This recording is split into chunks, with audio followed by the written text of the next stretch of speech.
In this video, I want to put together the top and the bottom parts of the container and make an assembly, and that'll allow us to do things like I'm showing you here, which is to animate the top and the bottom interacting. You can see right here near the clasp how it works, and it shows it pretty well.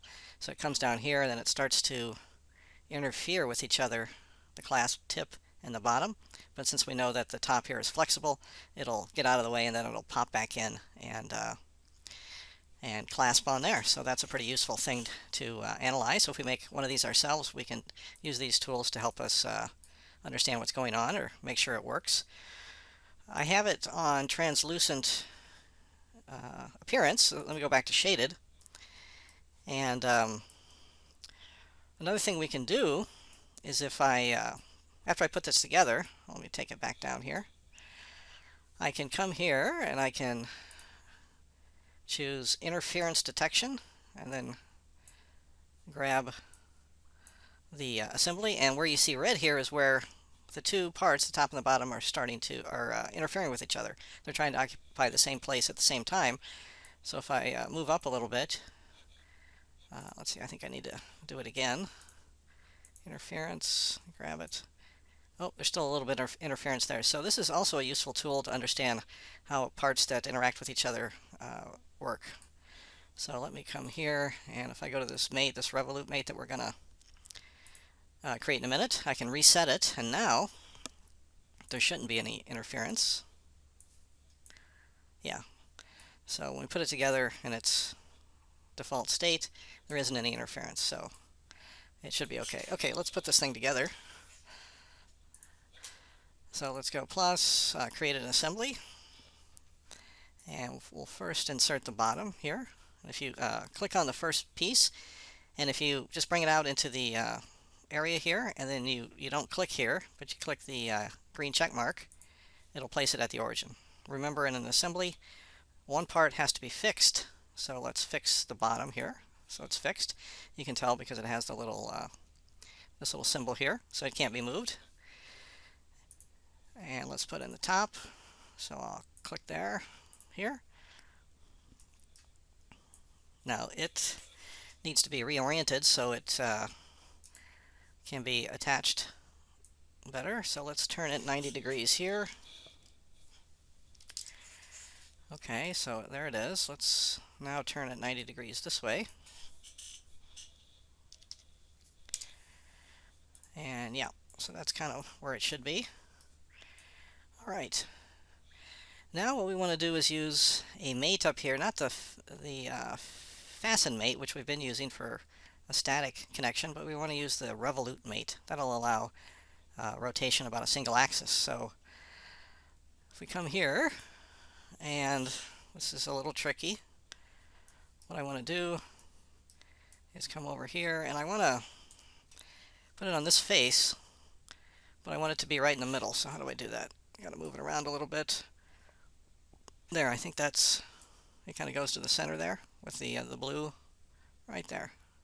And if I move in, it goes down into the cavity.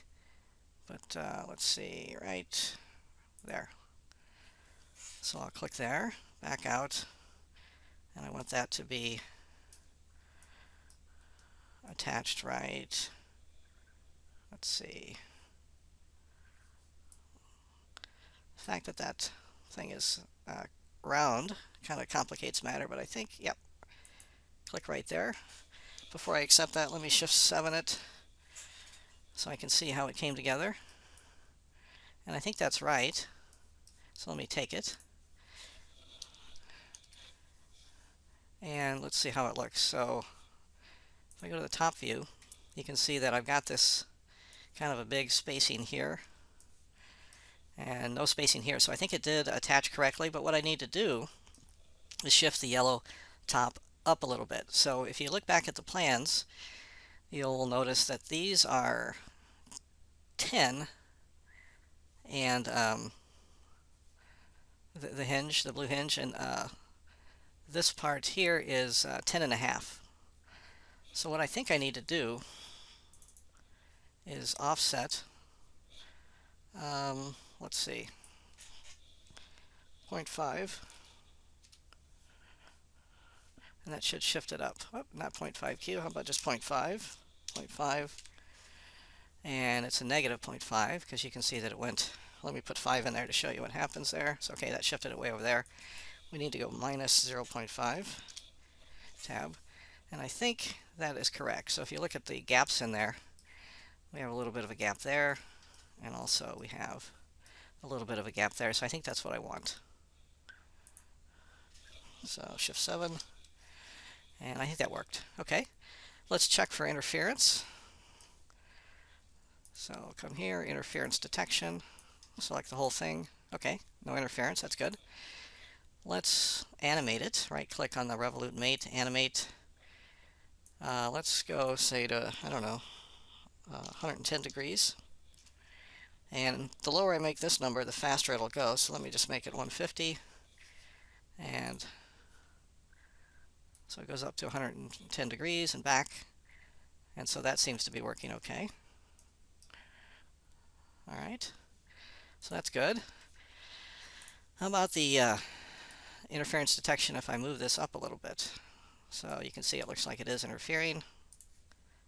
We can come over here and, yep, there it is. So I think everything's working okay. I think these are put together correctly. And this is the assembly for the competitor's container. Thanks for watching.